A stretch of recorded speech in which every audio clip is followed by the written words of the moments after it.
Hey guys, so for starters, I'm gonna just quickly remind you that I have an ebook that is ready for pre-order that you can check out at the link below, gum.co/friendlynerdbook. It's called Friendly Ambitious Nerd, and I'm gonna release it on March the 1st this year. Cool. All right. So today's video is going to be about friendship and friends and friendliness, and how I think that the meaning of life is friends, and I just want to I just want to spend a video talking about friends and friendship and I'm kind of known on Twitter as the friend guy or the friendship guy or the guy who talks a lot about making friends, and I think one of apart from like getting married, the biggest important experience of my life was flying halfway across the world to meet friends from the internet, from Twitter. And I went to San Francisco in April/May last year, and it was just amazing. Like everywhere I went, I could like tweet at any minute, like, "Hey guys, anybody want to get some drinks tonight?" And like 10 people would show up, and it's amazing. And that's something that I've deliberately cultivated as a nerdy kid from Singapore guy, right? All I've done is I've always wanted to make friends on the internet, and even now this YouTube video I'm making, like, why am I making it? I don't expect to make money from it. I don't expect. I mean, yeah. So I have an ebook that's for sale. I know, but you don't have to buy it, and I don't expect people to buy it. It's just. I have a lot of thoughts, right? If you go to my Twitter, I have 100,000 plus tweets, and I have lots of blog posts on multiple blogs, and just I have always kind of been this man of letters. That's something I've always aspired to be. And the point of being a man of letters is correspondence, is to be able to talk to other people and make friends, right?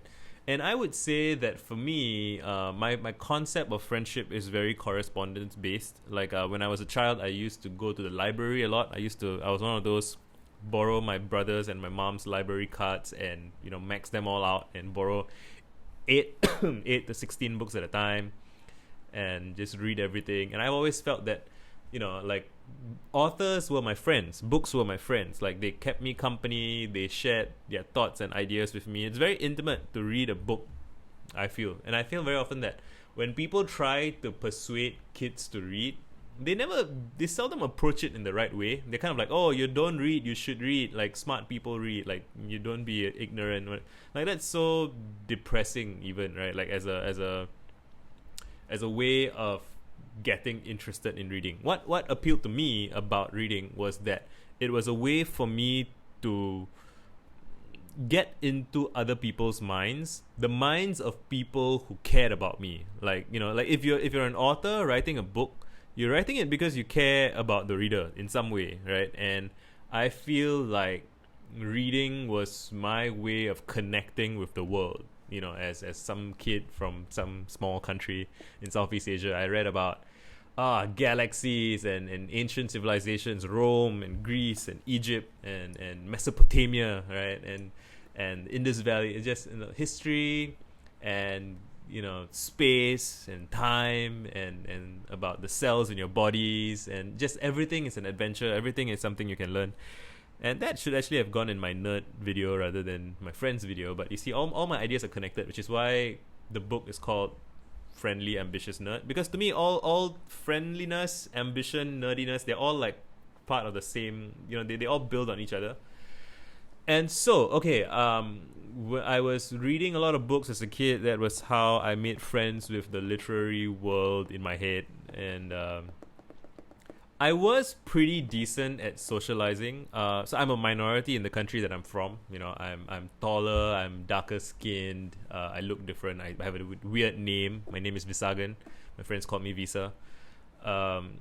And just I've never been able to be like a recluse because I stand out so much that I'm like the tallest guy, probably one of the top 0.1% of the tallest people in my country. And just I can't hide, so I always have to get used to being called on, always get used to having attention on me. And so I had to teach myself to be charismatic to some degree. I had to teach myself to get along with people. I had to teach myself to relate to other people. And that was difficult, I guess, but it was good for me. And I mean, I wouldn't wish that kind of scrutiny on anybody else. But if you do endure it and you make the most of it, you come out of it better for it. And I kind of, a lot of those skills and learnings are kind of hard won. It's like trial by fire, baptism by fire. And then part of what I'm trying to do here is I'm trying to share what I've learned so that other people can enjoy the benefits that I enjoy without suffering the pain that I suffered. I don't think it's an exaggeration to call it pain. Like especially when you're a teenager, I think like social scrutiny is rough when you're a teenager because your social reality is all you know as a teenager. So I'm gonna talk about teenagers now, right? When I was a teenager, I explicitly remember my parents and other adults saying things like, "Don't spend all your time with your friends," right? Like, don't. I think.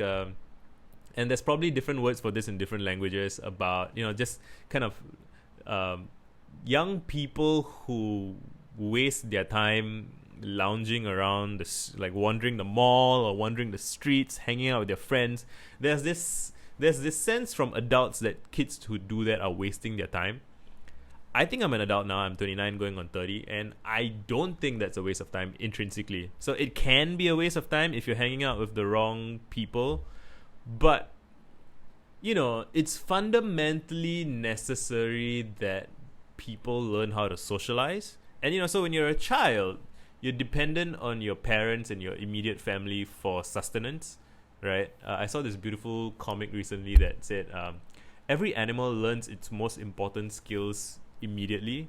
And so, like a deer or a foal learns to run, a baby snake learns to bite, and like human children cry. And like, so your first thing that you learn to do as a human is to ask for help, right? That's what the comic frames crying as. And I think it's a very sweet idea, and I relate to it. And I think, so again, like, just as it makes sense for young children to be dependent on their parents for survival, it makes sense for when you hit puberty or before and after, when you reach that age, that you start caring about your peers. Because ultimately in life, you're gonna be dependent on your peers, right? Like, you're gonna need your peer network to find jobs, to find a partner, and just you live amongst others. We are social creatures, and we might as well get good at it, right? And I think very often in Singapore, where I grew up, and I guess in a lot of Asia, there is this sense of don't waste your time with friends. Focus on, going to school, doing well in school, getting a degree, getting, kind of like skills that will get you employed, I think. And I think what's funny, I've read about and I've heard about from some people is that people who are very good at that, they tend to rise up the organization charts like a few levels, but then they get stuck kind of at a point where things like networking and management and being opinionated and expressing yourself all become bottlenecks for these people, because they've gotten so good at like studying books, and they've gotten so good at processing data and regurgitating it appropriately. But the higher up you go in any organization, whether or not we're talking about like corporate companies, right? Even if we're talking about running a football club, right, or running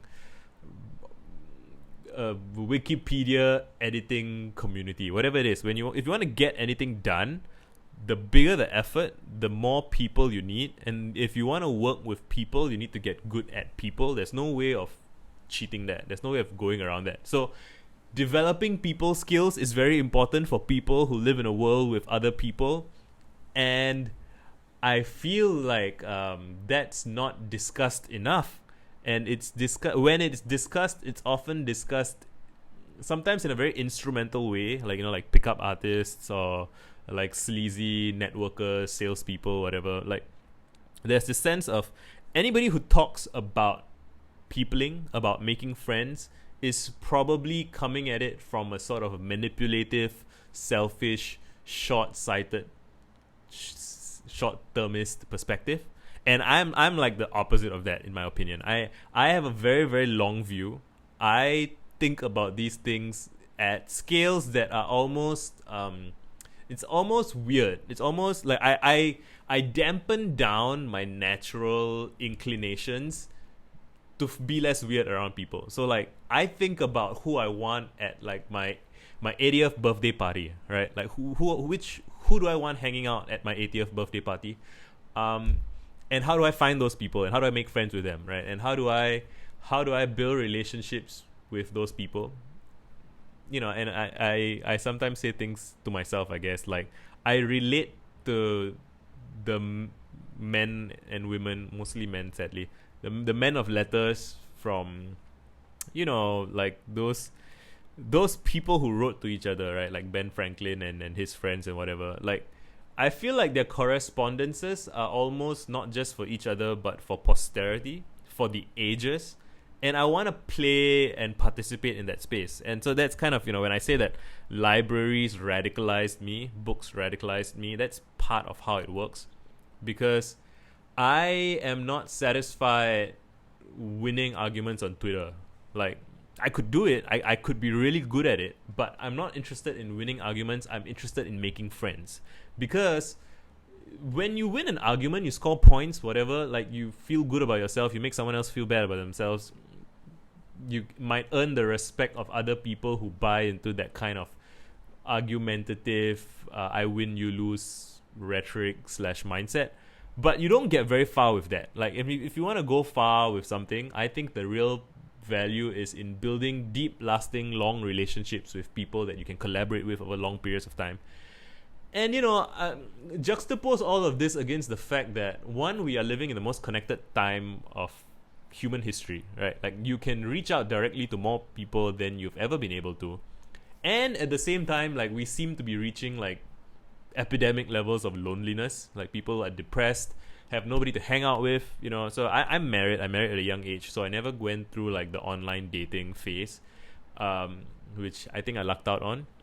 But, like, when I hear from friends who are trying to date online, it's like apparently, you know, you get a bunch, like, first of all, for guys it's harder to get Tinder matches, but even for girls who get lots and lots of Tinder matches, you then find that everyone's kind of non-committal. Everyone's kind of wondering about the next person that they could potentially be dating, and there's just this flakiness and this kind of this FOMO, I guess. I mean, I don't want to reduce everything down to that. I think there's a lot more going on. I think you know, like, capitalism in general has been amazing for getting us products. And, you know, I get to make this video because YouTube exists, because my MacBook exists, because this microphone exists, and I'm grateful for all of that.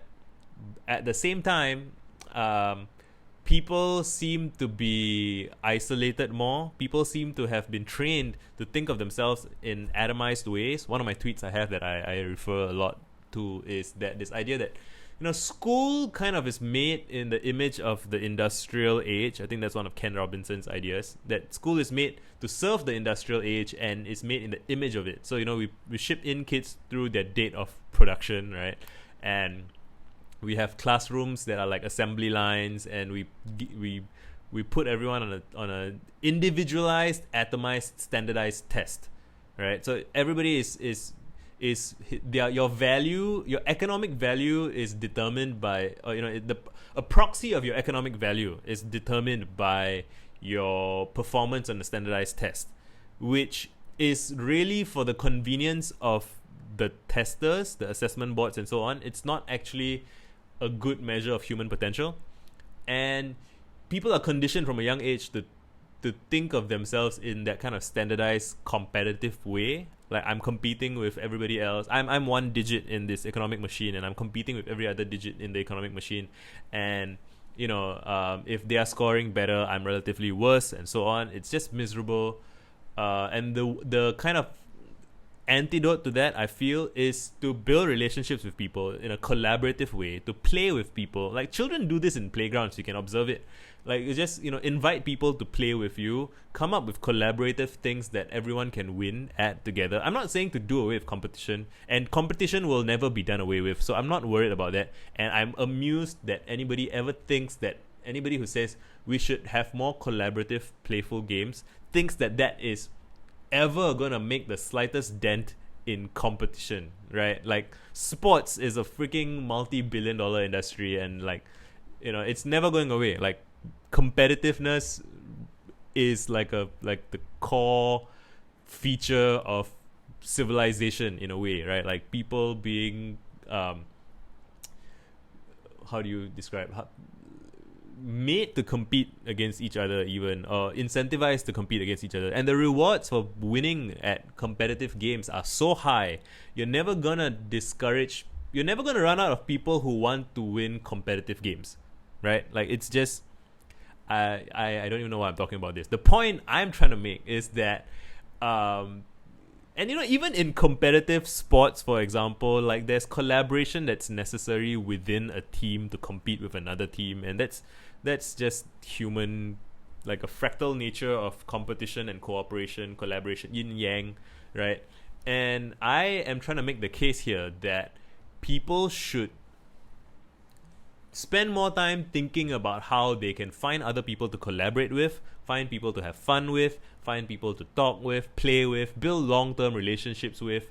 And one of my threads is that I feel like if I was to distill my life's learnings and work, I think one of the most powerful things I know is how to make friends, and one of the most powerful things I could do is teach other people how to make friends. So, okay, how do you make friends, right?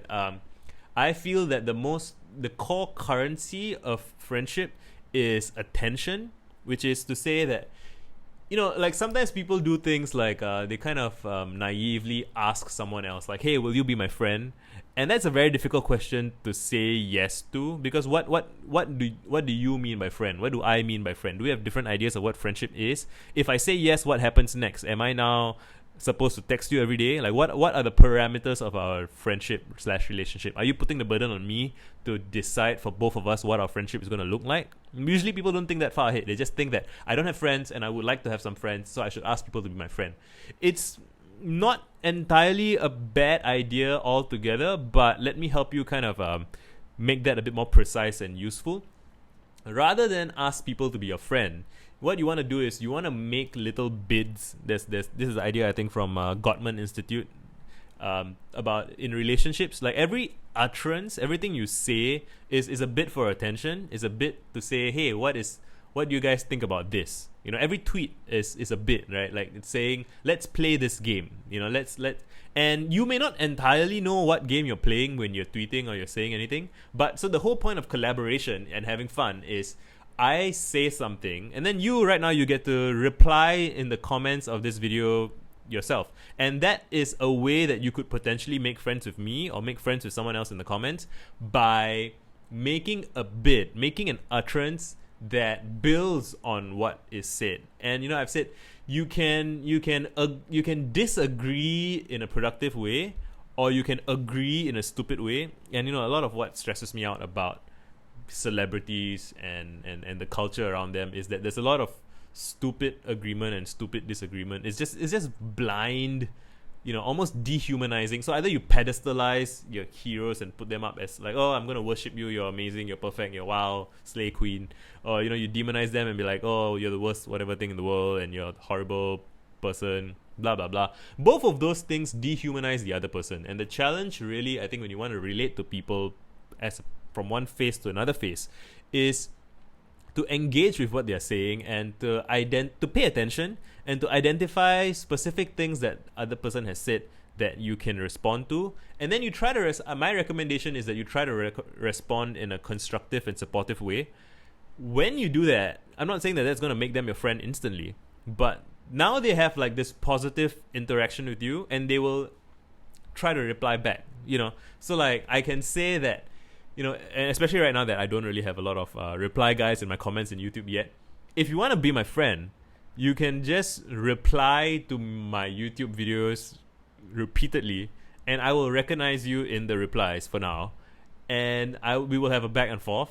And over time, you will find that, hey, we've been having an exchange for a few weeks, a few months. We are basically friends. We're a kind of friend. It's like, I'm not saying that that's going to mean that now we are, on a first name basis. Well, I think on YouTube, we would be on a first name basis. But, it's not necessarily that we're going to be help each other in a crisis friend. But that's how you work your way up to it. You kind of get more and more intimate. You kind of get more and more. And it's a negotiation. It's a kind of back and forth. You slowly you might invite someone to a party, and then you might talk to them about something private. There isn't a single playbook. And the problem, I think, is that sometimes people try to have some sort of one-size-fits-all playbook, and that doesn't work because everybody's different. Everybody has different comfort zones. Everybody has different priorities. Everybody has different ideas about what they want out of a relationship. So you can articulate what you are like.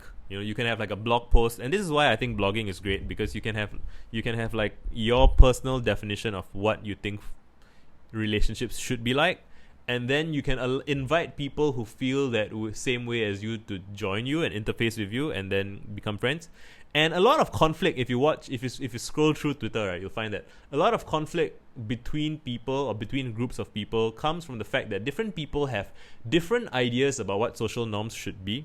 So recently, one of my friends, Maya, she had tweeted about like how she was too busy to go on a date. I think I can't remember the specifics, but and then the guy responded in a way that was like, "Are you serious? If you don't respect my time, I'm done here." That kind of thing. Like it's it's one of those things where some people think it's totally fine that a person isn't free at the last minute. Some people think that the guy's being disrespectful. I mean, the guy's being kind of unfairly angry about it. Some people feel that, anybody who cancels on a first date is bad. And, some people, it's just, the important thing to realize is that there's no right or wrong answer. There are rather different groups of people with different values and different priorities, very often based on what they went through earlier in life, right? Like you might have trauma is a strong word.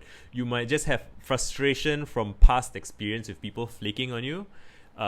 Somebody can just remind you of some other asshole in your life, and you are entirely entitled to not, and that's my belief, you're entitled to not want to talk to them or not want to see them if they remind you of someone that you don't like. Up to you, it's your life, and there's no right or wrong way to be. There's no central government of friendship. There's lots of different ways to be friends, but different ways to date, different ways to do anything. But my point is that just because there's a lot of different ways to be friends doesn't mean that there aren't certain principles that you can learn to appreciate. My goal is to teach people, mostly by example. So I'm not going to tell people, you should do that. I'm just demonstrating mostly, and you can see this mainly on my Twitter, how to interface with other people in a kind of pro-social, supportive, nourishing way. And it's funny because sometimes people see me doing this and they think that I am super agreeable, which is in like the big five psychology, traits, attributes, whatever. It's just very entertaining to me because when I was a teenager, people used to call me out for being too disagreeable. And in this regard, I relate to Ben Franklin. He wrote something about how when he was young, he liked to score points and win arguments. And as he got older, he found that doesn't bring joy. It doesn't bring satisfaction. You end up being surrounded by other people who enjoy kicking people when they're down. It's more nuanced than this. Obviously, I'm just ad-libbing and making a video. I'm not making an argument. I'm just kind of having fun and just talking out loud about my feelings. And feel free to get into the nuance of any of the bits in the comments, but try and do it in a supportive and nourishing way, such that not necessarily supportive of me. I'm not saying that to become a friend to people you have to be some kind of suck up who's like nice all the time. Like that's another failure mode, right? Or an error mode. People who think that being friendly means just being nice all the time. I think that, and radical candor, the book, the concept, is a useful way for thinking about this, which is to say that you can be kind of like manipulatively insincere, or you can be kind of you can be supportive in a toxic way. Like, you know, you just encourage your friends to do dumb shit, and then you when they are like being unethical or being harmful, you just, you know, be a supportive friend and encourage them to do whatever horrible shit they're doing. Like, that's not, you know, that might be nice in that context of that interaction, but it's not good. Anyway, this has been going on for 25 minutes. I don't want to turn this into an hour-long thing, but tell me your thoughts about friends and friendships and making friends with people, and what have your experiences been? Have you seen people who are better at it than others? You know, have you tried learning from them? Is it something that you care about at all? Is it something, if you made it this far, it probably is. But yeah, you know, like, just friendship and friends is something I just can't stop thinking and talking about, because I feel that, you know, social media isn't as social as it could be. It's designed, one of my friends, Andrew, he said it's optimized for content consumption and not for connection, which is true, I think. And I feel like people can make more friends than they realize. You can make friends with people around the world, and if we have enough people building networks of friends around the world, and those people do the same, and we have like this mesh network of friendship around the world. I know it sounds naive and idealistic, but I feel like that is a part of how we are going to solve some of the intractable problems of our time, which is literally just to care about people elsewhere in the world, or just, even if it's just in your community, or just, you know, your neighbors or whatever, right? Like, just the world has been designed in a way to think about everything in terms of cost-benefit analyses, and in terms of price, and in terms of money. And I think those are not bad things, but there is something priceless about human interaction and friendship and kinship. And I just think it's worth thinking about it. I will probably be making a whole bunch of more videos about it, but I'm going to end this one here. Done.